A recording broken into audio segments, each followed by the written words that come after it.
नमस्कार दोस्तों, सलाम वालेकुम। चैनल पर जय श्री राम, जो बोले सो निहाल, सत श्री अकाल। दोस्तों, लोगों का मानना है, सामान्य लोगों का यानी आम जनता का ये मानना है कि नशा जो व्यक्ति करता है वो उसे तभी छोड़ सकता है जब उसकी खुद की इच्छा हो। उनका ये मानना है। अब जब तक उसकी खुद की इच्छा नहीं है, उसको आप कितना भी नशा मुक्ति केंद्र भिजवा दो या कितना भी कहीं भी भिजवा दो, वो नशा नहीं छोड़ेगा। इसमें एक चीज तो साफ है कि जब तक उसकी खुद की इच्छा नहीं होगी, ये तो कार्यक्रम भी कह रहा है कि जब तक उसकी खुद की इच्छा नहीं होगी नशा बंद करने की, वो नशा बंद नहीं करेगा। उससे पहले चाहे उसे मारो, पीटो, बंद करो, धमकाओ, कुछ भी कर लो, वो नशा नहीं छोड़ेगा। ऐसा नारकोटिक्स एनोनिमस के कार्यक्रम की जस्ट फॉर टुडे में भी लिखित में है। तो ये बात तो ठीक है कि जब तक उसकी खुद की इच्छा नहीं होगी वो नशा नहीं छोड़ेगा। लेकिन जब उसकी खुद की इच्छा होगी, जब उसकी खुद की इच्छा होगी जिस दिन, और ये खुद की इच्छा आपको पता है कब होगी? मैं फिर से बता दूं, ये खुद की इच्छा उसकी होगी जब उसकी शारीरिक, मानसिक, आध्यात्मिक स्थिति है ना बहुत ज्यादा खराब हो जाएगी। यानी कि जब उसका शरीर नहीं बचेगा, बहुत ज्यादा कमजोर हो जाएगा, बहुत ज्यादा टॉयलेट भी बिस्तर पे करने लगेगा, सुसु भी बिस्तर पे करने लगेगा, अपने हाथों से खाया भी नहीं जाएगा, जरा सा खाते ही उल्टी करेगा, ठीक है, करवटें बदलेगा, तड़पेगा, बेचैन रहेगा, करार नहीं आएगा। करार नहीं आएगा जब तक उसको उसका नशा ना मिल जाए, और नशा मिलने पर उसे करार आ जाएगा, और जब नशा उतरेगा वो फिर बेकरार हो जाएगा।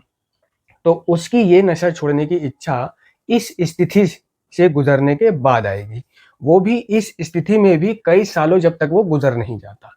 ऐसा नहीं है कि एक दो दिन गुजरा, एक दो दिन तड़पा, एक दो दिन कमजोर रहा और फिर से उसका ट्रीटमेंट वगैरह करवाया, बंदिशें लगवा दी, खिलाया पिलाया और कहीं जाने नहीं दिया और उसको तगड़ा कर दिया। नहीं, जब तक इस हालत में, जिसको बोलते हैं हम नार्कोटिक समझ के कार्यक्रम में रॉक टू बॉटम, है ना, रॉक टू बॉटम यानी रॉक बॉटम, इस स्थिति से सालों गुजर नहीं जाएगा तब तक उसके मन में खुद से नशा बंद करने की इच्छा नहीं आएगी। ठीक है, मान लो वो सालों इस स्थिति से, विड्रॉलों से गुजर चुका और अब वो हार चुका है कि मैं अब नशा छोड़ना चाहता हूं। अब वो नशा छोड़ने का इच्छुक हो रहा है। तो जब वो नशा छोड़ने का इच्छुक हो रहा है, तो ऐसे में वो खुद से इच्छुक होने के बाद खुद से नशा नहीं छोड़ सकता।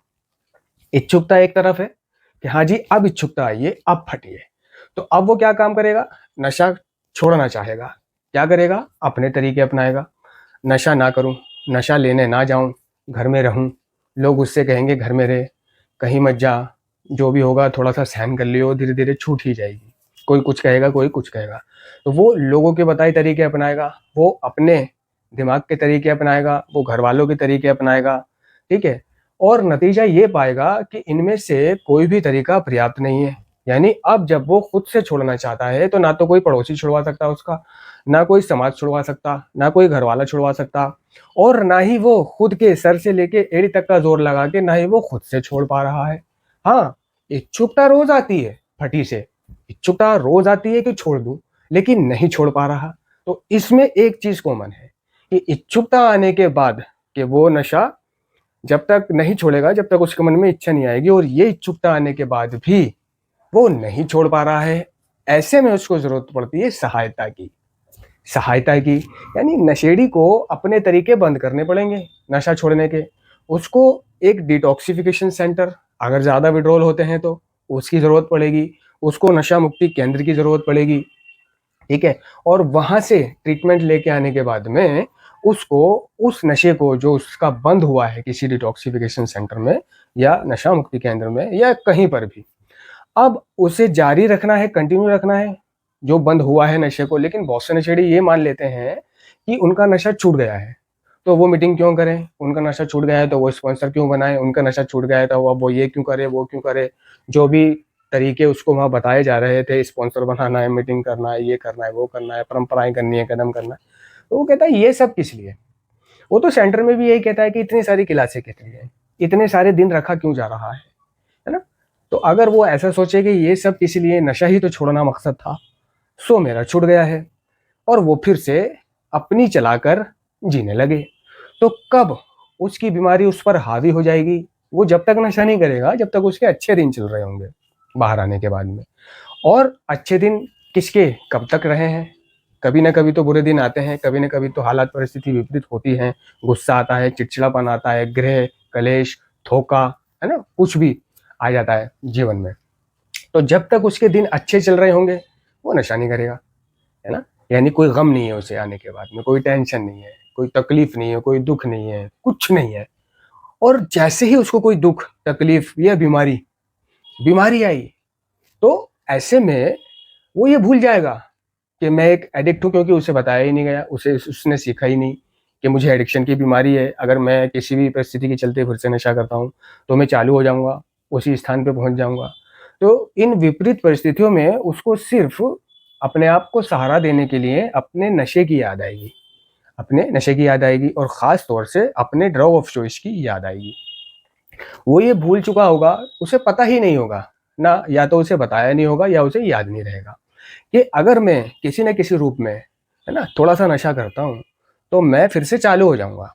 फिर चाहे मैं कितना भी जोर लगा लूँ, कुछ भी कर लूँ, कि सिर्फ इस परिस्थिति से निपटने के लिए मैं पी रहा हूँ, और इससे निपटने के लिए क्योंकि टेंशन ज़्यादा है, ठीक है, जी नहीं पा रहा हूँ, बस कुछ दिन की ये प्रॉब्लम जब ये उतर जाएगी, ख़त्म हो जाएगी, तो मैं नशा भी करना बंद कर दूंगा। तो कुछ भी सोचकर अगर वो नशा करता है, तो नशे का ये उसूल है, जिसने नशा छोड़ रखा है उसका ये उसूल है नशे का, कि उसको नशा करना नहीं है, एक के बदले दूसरा नहीं करना। ये कार्यक्रम कह रहा है, ये मेरे एक्सपीरियंस कह रहे हैं, ये हमारे अनुभव कह रहे हैं। तो वो अपना दिमाग चलाकर नशा कर लेगा, और नशा करने के बाद वो सोचेगा कि अब नहीं करूंगा मैं।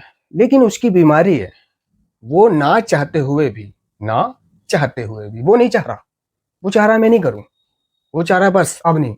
वो अंदर से बहुत कोशिश कर रहा नहीं करूं, लेकिन एक एक विनाशकारी शक्ति उससे कह रही है कर, है ना, एक विनाशकारी शक्ति। तो वो विनाशकारी शक्ति बड़ी है, ठीक है, वो उसे फिर दूसरा नशा करवा देती है, फिर तीसरा करवा देती है, क्योंकि ये एक शारीरिक भूख है ना, शारीरिक मानसिक और आध्यात्मिक लाइलाज बीमारी है। तो वो उसकी बॉडी की क्रेविंग चालू हो जाती है पहला नशा करने के बाद, और वो धीरे धीरे धीरे धीरे धीरे धीरे 2-4 दिन 5 दिन में ही वापस उसे वहीं पटक के मार देती है, वो उसकी बीमारी, उसका नशा, कि जहां से जिस कंडीशन में परेशान होकर, है ना, और इच्छुक होकर वो ट्रीटमेंट सेंटर गया था। तो ऐसा मान के चलना कि मैं ठीक हो गया हूँ, नशा ही तो छोड़ना था, तो ये सब चीज कुछ महीने चल सकती है, ठीक है। हमने अपनी इच्छा से नशे को बंद करने की कोशिश की, है ना, लेकिन ये रहती लंबे समय तक एक समाधान नहीं थी, ठीक है ना। हमें दिखाई दिया कि सिर्फ इच्छा शक्ति लंबे समय तक काम नहीं करती है। ये नारकोटिक्स एनोनिमस का कार्यक्रम कह रहा है कि अपनी इच्छा शक्ति, अपने बलबूते पर नशे को रोकना या रोके रखना, ये लंबे समय तक काम नहीं करता। जैसे ही कुछ होगा उसने नशा कर लेना है। तो ऐसे में बाहर आने के बाद भी अगर उसको अपने नशे को जो उसने छोड़ा है जारी रखना है, तो उसको एक सहायता ग्रुप की जरूरत पड़ती है, और इन सहायता ग्रुपों के नाम होते हैं नारकोटिक्स एनोनिमस, ठीक है, और स्मार्ट रिकवरी। ये तो खैर विदेशी मीटिंग है, लेकिन जो इंडिया में है वो है नारकोटिक्स एनोनिमस। ये स्मार्ट रिकवरी जो है ये साइंटिफिक तरीके से रिकवर कराती है, ठीक है, लेकिन ये जो नारकोटिक्स एनोनिमस है ये प्रैक्टिकल तरीके से रिकवर कराती है, प्रैक्टिकल तरीके से एक नशेड़ी के सुधार में मदद करती है, रिकवरी में मदद करती है, ठीक है ना।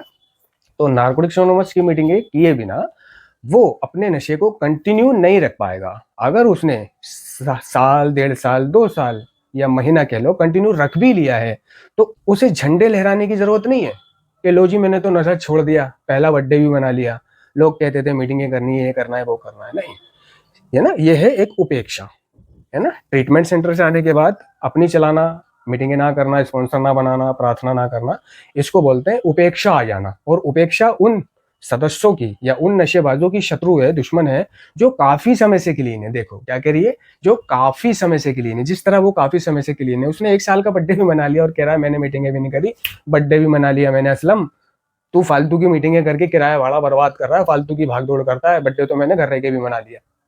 तो उन सदस्यों की शत्रु है उपेक्षा जो काफी समय से क्लीन है, और अगर हम लंबे समय से उपेक्षा कर रहे हैं तो रिकवरी की प्रक्रिया रुक जाती है, बीमारी के लक्षण हमें साफ साफ दिखाई देने लग जाते हैं, ठीक है ना, और शीघ्र ही हम एक ऐसी स्थिति में पहुंच जाते हैं जहां से हम क्लीन नहीं निकल पाते।